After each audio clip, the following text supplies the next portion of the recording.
Денеска градот Скопје, заедно со Средното угостителско училиште Лазар Танев, по пети пат го организира традиционално појадокот на мост, на камениот мост и на мостот на цивилизации, или поранешно мост Око, во градот Скопје.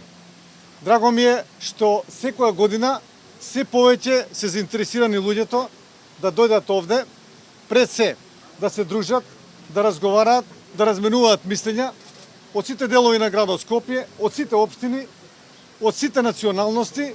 Значи, мостовите како символ на зближување го покажа и во овој настан своето значење, така да градот Скопје заедно со општините го организира овој настан.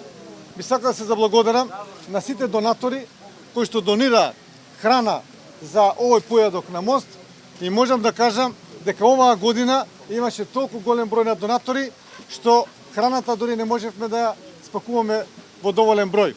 Исто така би сакал да се заблагодарам на сите јавни предпријатија кои што учествуваа во организирањето на овој настан, исто така на ОХИС, на војската на Арама на Република Македонија, кој што ни го даде инвентарот за ова, а исто така на крајот да се благодарам на министрите во владата на Република Македонија, заменици министри, и на градоначалничката на општина Кисела Вода, кои што денеска дојдоа заеднички да се дружиме со граѓаните на градот Скопје, па и пошироко тие што се дојдени, за да разговараме малку со нив, да размениме мислења, да бидеме заедно, бидејќи дружењето сепак се повеќе станува наш императив со оглед на овие нови времења, на овие брзи времења што доаѓаат, се помалку наоѓаме место за дружење.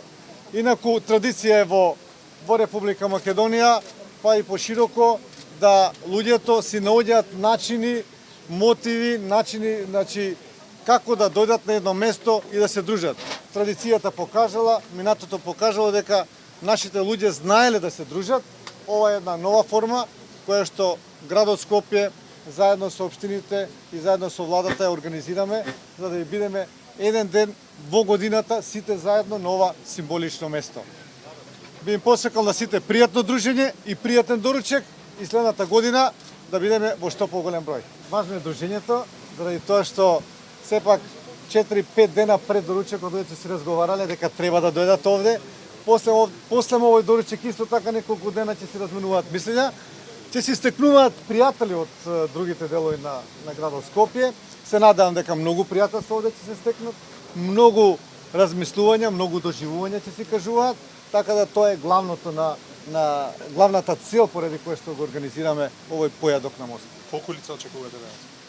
Очекуваме повеќе од 2000 луѓе да дојдат.